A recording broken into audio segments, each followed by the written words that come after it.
நீங்க ரெண்டு கருத்தையுமே அவர் மறுக்கிறார். நாங்க பலகீனமாக இல்லை அப்படின்றதும், நாங்க மீண்டு வர வேண்டிய இடத்துல இல்ல, நீங்க மீண்டு வாங்கன்னு சொல்றதே ஒரு உள்நோக்கத்தோடு எங்களை பலகீனப்படுத்துறது, அதற்கு நாங்க ஈடாக மாட்டோம்.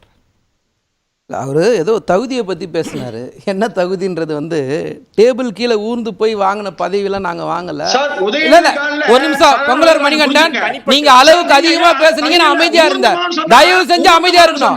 இல்லை நீங்கள் அடுத்த சுற்றுல ஒரு லைன் கூட பேச முடியாது. தயவு செஞ்சு நீங்கள் பேசும்போது அமைதியாக இருந்தல்ல, நீங்கள் பேசுன எல்லாத்துக்கும் அமைதியாக இருந்தல்ல, அமைதியாக இருங்க. ஏன் அவசரப்படுறீங்க? அமைதியாக இருங்க, அமைதியாக இருங்க. ஒரு லைன் பேச முடியாது. அமைதியாக இருங்க, அமைதியாக இருங்க, அமைதியாக இருங்க. நாளை என்ன பார்த்ததோ மக்கள் என்ன பார்த்தாங்களோ அதை நான் எதையும் பத்தி தப்பா பேசல. முதல்ல அமைதியா இருக்கணும். பொங்கலூர் மணிகண்டன், மணிகண்டன் அமைதியா இருக்கணும். கொஞ்சம் அமைதியா இருங்க. அமைதியா இருங்க. கொஞ்சம் மதிவான அமைதியா இருங்க. அமைதியா இருக்கணும். இல்ல நேரம் போகுது, பேசணும். இல்ல மதிவான கொஞ்சம் சொல்றேன்.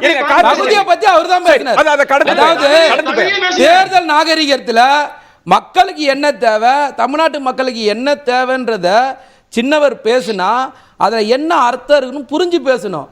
புரியாம பேசுனா இதான் நடக்கும். இல்ல என்ன அர்த்தம் இருக்கு அதுதான் சொல்றேன். அதாவது இந்த நாட்டு மக்களுக்குள்ள திராவிட இயக்கங்கள் என்னென்ன செஞ்சுது அப்படின்றதுக்கு நிறைய வேறுபாடுகள் இருக்கு. பிஜேபிக்கும் நமக்கும் நிறைய கொள்கை முரண்பாடுகள் இருக்கு. சமூக நீதியாக இருக்கட்டும், இடஒதுக்கீட்டாக இருக்கட்டும், இல்லைன்னா வந்து மாநில சுயாட்சியாக இருக்கட்டும், இல்லைன்னா வந்து இன்றைக்கி இருக்கிற நீட் தேர்வு, காவேரி பிரச்சனை, இடஒதுக்கீடு, எல்லாத்துலேயுமே வந்து நமக்கும் அவங்களுக்கும் 1000 பிரச்சனைகள் இருக்குது, வேறுபாடுகள் இருக்குது. அதுக்காக வந்து நீங்கள் வளர்ந்து வாங்க, ஏன் வளர்ந்து வாங்கன்னு சொல்கிறதுக்கு ஒரு காரணம் இருக்குது. 7 தொகுதியில் டெபாசிட் போயிருக்கு, 11 தொகுதியில் 3வது இடத்துக்கு வந்திருக்கீங்க, ஒரு தொகுதியில் 4வது இடத்துக்கு போயிருக்கீங்க. அதனால் நீங்கள் சரியான பாதையில் தேர்தல் கட்சியை நடத்துங்க அப்படின்னு சொன்னா இவர் என்ன சொல்றாரு, எங்ககிட்ட இருக்கிற 13 பேர் உங்ககிட்ட அனுப்பணுமா? முதல்ல உங்ககிட்ட சேர்றேன்னு சொல்றவங்கள முதல்ல சேர்த்துக்கிட்டு கட்சியை நடத்துறதுக்கு வழி இல்ல. திமுக தோல்வியவே சந்திச்சது இல்லையா சார்? தோல்வியிலிருந்து தொடர்ச்சியா 10 தோல்வி எந்த காலத்திலும் திமுக சந்திச்சு கிடையாது.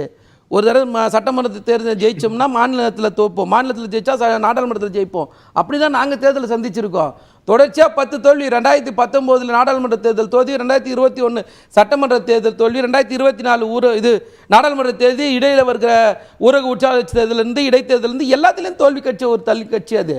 இன்னைக்கு எடப்பாடி பழனிசாமி வந்ததுக்கப்புறம் இன்னைக்கு நாங்கள் தான் வளர்ந்துட்டோம் அப்படின்னு பேசினா எந்த அடிப்படையில் மக்கள் உங்களை மொத்தமாக புறக்கணிச்சு வீட்டில் உட்கார வச்சிருக்காங்க? 10 தோல்வி பழனிசாமி தன்னுடைய தோல்வியை மறைக்கிறதுக்காக இன்னைக்கு பேசுறாரு. இல்ல இப்ப நீங்க என்ன சொல்றீங்க, அந்த இடத்துக்கு பாஜக வந்துரும், அதனால கவனமா இருங்க, மீண்டு வாங்கன்னு சொல்றீங்களா? இல்ல சார், இப்போ பாஜக வந்துரும்ட்டு பாஜக சொல்லலாம், அண்ணாமலை சொல்லலாம், மோடி சொல்லலாம், நீங்களும் நானும் எப்படி சொல்ல முடியும்? உதாரணத்துக்கு சொல்றேன்னா, பாரி வந்து வாங்கின ஓட்டு, ஏசி சண்முகம் வாங்கின ஓட்டு, தேவநாதன் வாங்கின ஓட்டு, ஜான் பாண்டியன் வாங்கின ஓட்டு, இவங்க எங்க போனாலும் வாங்குவாங்க.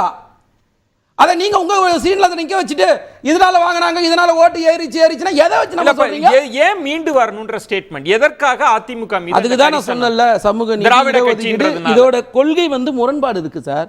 நமக்கும் பிஜேபிக்கும் 1000 முரண்பாடு இருக்கு. அன்னைக்கே பிஜேபிக்கு வந்து அவங்க வெளியே அமைச்சிருந்தாங்கன்னா அந்த 4 சீட்டும் ஜெயிச்சிருக்க மாட்டாங்க. நீங்க ஜெயிக்க வச்சுட்டு இன்னைக்கு பிஜேபி சார் இதை மட்டுமா செஞ்சீங்க? ஒட்டு மொத்தமா பிஜேபியோடு சேர்ந்து இந்த 140 கோடி மக்களுக்கு துரோகம் பண்ண கட்சி சார் அதிமுக. இந்த எடப்பாடி பழனிசாமி அந்த கட்சியை தான் மீண்டு வந்துருங்க, நான் பரிதாபப்படுறேன், நீங்க வந்துடணும், பலகீனமா ஆயிடக்கூடாதுன்னு கவலையும் கரிசா அங்கதான் சந்தேகப்படுறாரு பொங்கலூர் மணிகண்டன். ஒன்னு தேர்தல் பிரச்சாரத்துல இவ்வளவு மோசமாவும் சொல்றீங்க, இன்னொரு பக்கம் நீங்க தான் வரணும், மீண்டு வாங்கன்னு சொல்றீங்க. அது எங்களுக்கு சந்தேகமா இருக்கு, நாங்க நம்ப மாட்டோம்னு சொல்ல சார். எங்களுக்கு எதிராளியா யார் இருக்கணும்னு ஒரு விஷயம் இருக்குல்ல, எங்களுக்கு எதிராளியா யார் இருக்கணும்னு பிஜேபி இருக்கணுமா அதிமுகன்றது நாங்க முடிவு பண்றோம்ல, அதுல ஒன்றும் தப்பு கிடையாது. நீங்க அதிமுக தான் இருக்கணும். இப்ப இதான சார் இன்னைக்கு அங்கீகரிக்கப்பட்ட எதிர்கட்சி, நம்ம ஏத்துக்கினாலும் ஏத்துக்கலனாலும் தமிழ்நாட்டுல நீங்க அதிமுக இதுதான ஒரு முடிவு. நீங்க எதிர்கட்சியா செயல்படுங்கன்னு சொல்றோம். இந்த நாட்டுல வந்து பெட்ரோல் விலை உயர்வு பெறுதா, ஆர்ப்பாட்டம் பண்ணுங்க. இந்த நாட்டில் பாதுகாப்பு பிரச்சனை வருதா, ஆர்ப்பாட்டம் பண்ணுங்க.